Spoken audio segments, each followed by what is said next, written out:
आपको क्या लगता है Amazon या Flipkart पर सेलर बनना इतना इजी है कि बस एक प्रोडक्ट आप अपलोड करो और ऑर्डर्स बारिश की तरह गिरेंगे? रियलिटी कुछ और ही है।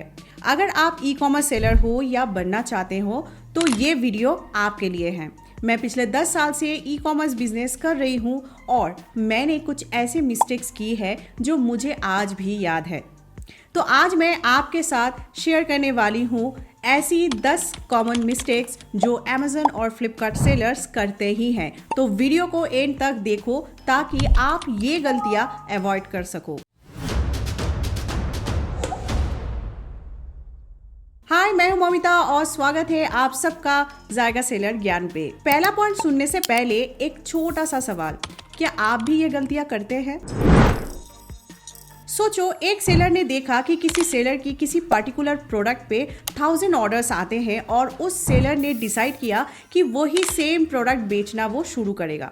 इससे क्या होता है, मार्केट ऑलरेडी सैचुरेटेड होती है। जब इतने ऑर्डर्स किसी प्रोडक्ट पे आने लगता है तो ज़्यादातर सेलर जंप करते हैं उसी प्रोडक्ट पे, तो कंपटीशन बढ़ जाती है और न्यू सेलर के लिए ज़्यादा स्कोप नहीं रहता। तो जब तक आपका प्रोडक्ट यूनिक नहीं होता आपको ऑर्डर्स मिलना मुश्किल होता है। ये वो गलती है जो मैक्सिमम सेलर्स करते हैं। सुनो मेरी स्टोरी। 2016 में मैं बिना रिसर्च करके कुछ कुर्तीज लिस्ट किया और रिजल्ट क्या, पूरे इन्वेंट्री डेड स्टॉक बन गई। उस दिन से मैंने सीखा कि रिसर्च बिना कुछ नहीं होता। तो सोल्यूशन ये है प्रोडक्ट रिसर्च। जिस भी कैटेगरी से आप अपना ई कॉमर्स बिजनेस स्टार्ट कर रहे हो, हमेशा मार्केट एनालाइज करके कंपटीटर्स को अच्छे से समझ के प्रोडक्ट्स चूज करो। अगर आपको प्रोडक्ट रिसर्च पे वीडियो चाहिए तो कमेंट में जरूर बताना और इस वीडियो को एक लाइक कर देना। आपका एक लाइक और कमेंट मुझे मोटिवेट करती है ई कॉमर्स बिजनेस पर इंटरेस्टिंग टिप्स एंड ट्रिक्स पे वीडियो बनाने के लिए।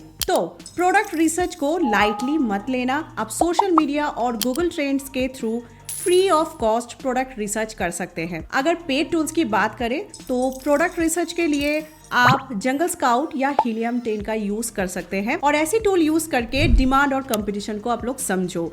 डिस्काउंट में अगर आपको जंगल स्काउट या हीलियम 10 को परचेज करना है तो डिस्क्रिप्शन में जाओ। अगर आप रिसर्च नहीं करते तो समझ लो आप मार्केट में अपनी दुकान ऐसे खोल रहे हो जैसे बीच जंगल में एक चाय की टपरी।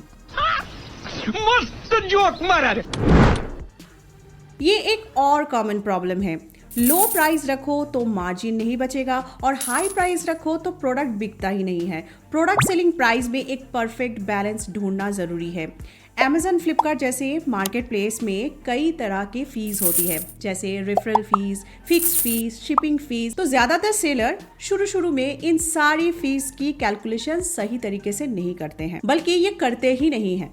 तो सोल्यूशन क्या है? पहले आप जिस मार्केट प्लेस को प्रोडक्ट सेलिंग करने के लिए चूज कर रहे हैं उस मार्केट प्लेस की सारी फीस के बारे में जानो। फिर अपनी कंपटीटर्स एनालाइज करके अपनी प्रोडक्ट की वैल्यू डिफाइन करो। ये बहुत इंपॉर्टेंट होता है। एज एन एग्जांपल, कई सेलर सिर्फ 0 मार्जिन के साथ प्रोडक्ट सेल करते हैं, सिर्फ इस वजह से कि उनको ऑर्डर्स आए, पर वो डिलीवरी और कमीशन एंड अदर चार्जेस का कैलकुलेशन सही तरीके से नहीं करते हैं और नतीजा टोटली लॉस फेस करके ई कॉमर्स बिजनेस अच्छा नहीं है कह के बिजनेस बंद कर देते हैं। कितने ऐसे सेलर्स हैं जिन्होंने अपना ई कॉमर्स बिजनेस बंद कर दिए हैं सिर्फ इस वजह से। 0 मार्जिन पे प्रोडक्ट्स बेचना भी एक गलत प्रोडक्ट प्राइस स्ट्रैटेजी है। आपका बिजनेस सर्वाइव तभी करेगा जब आपकी प्रोडक्ट्स प्रॉफिटेबल होंगे।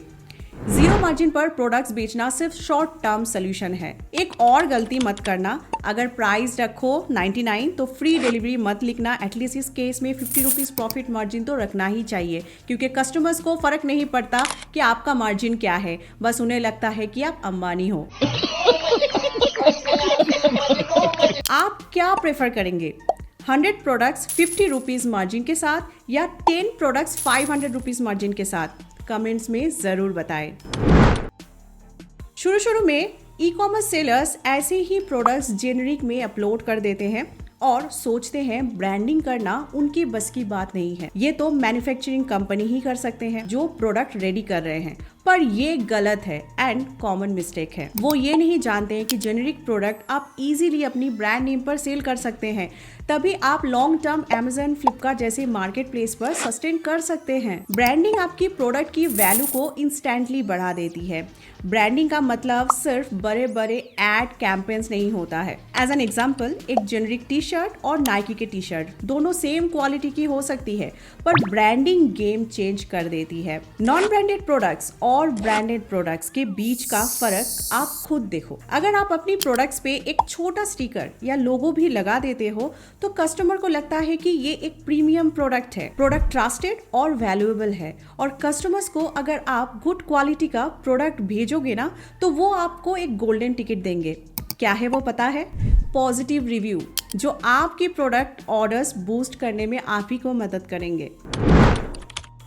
ज्यादातर e commerce business owners product packaging में ध्यान नहीं देते हैं। कैसे भी करके प्रोडक्ट शिप करते हैं, जो सबसे बड़ी गलती है।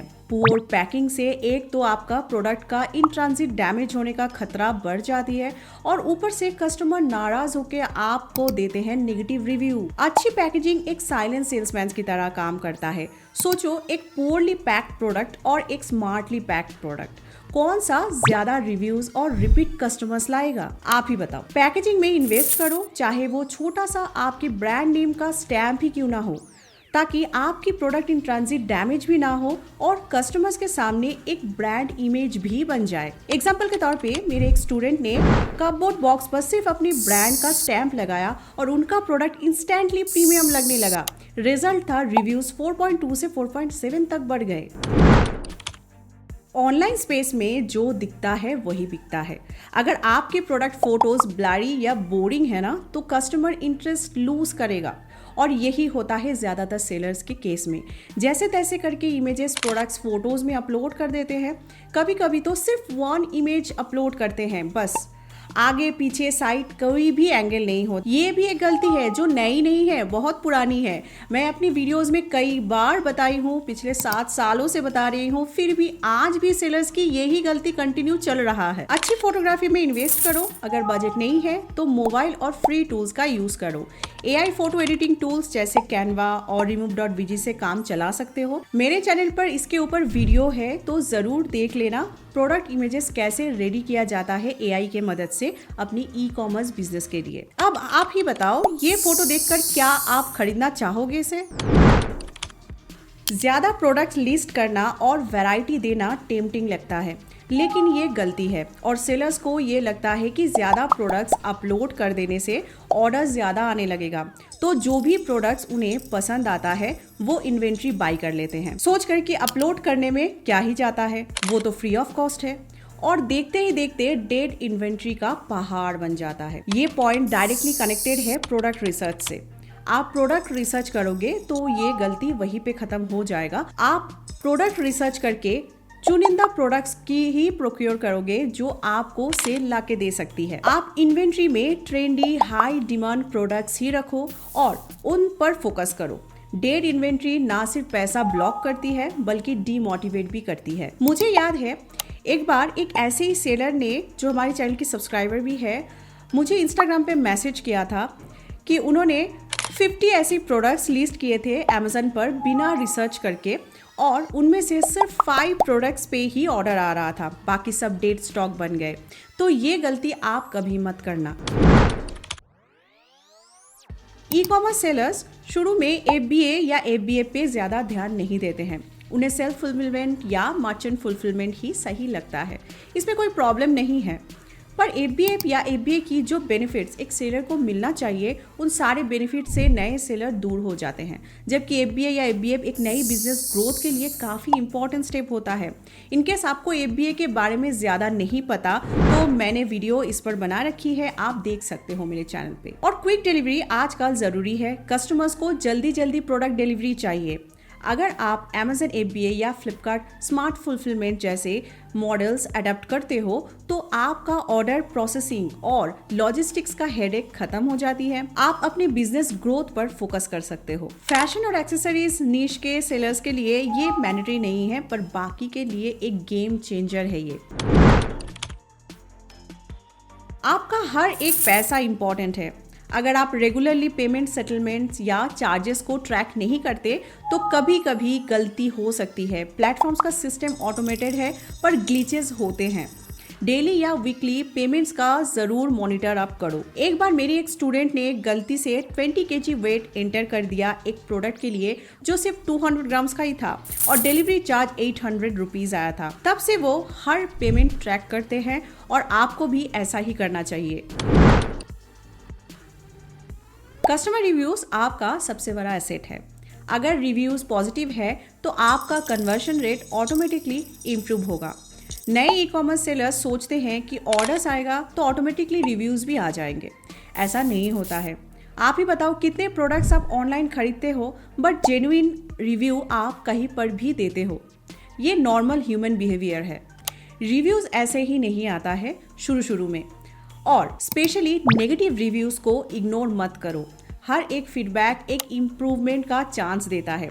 नेगेटिव रिव्यूज़ को अच्छे से पढ़ो एंड सोचो कि आपकी तरफ से आप क्या बेटर कर सकते हो इसको फिक्स करने के लिए। एज एन एग्जाम्पल, अगर कोई कस्टमर ने कंप्लेन किया कि प्रोडक्ट का साइज डिस्क्रिप्शन के हिसाब से नहीं है तो आपको क्या करना चाहिए? तुरंत अपना डिस्क्रिप्शन अपडेट करो और प्रॉब्लम सॉल्व हो गई। क्या पता वही कस्टमर वापस आके पॉजिटिव रिव्यू दे जाए आपको। लोगों को ये लगता है कि प्रोडक्ट अपलोड करेंगे और ऑर्डर्स ऐसे ही आने लगेगा और रातों रात हम अमीर बन जाएंगे, करोड़पति ऐसे बन जाएंगे।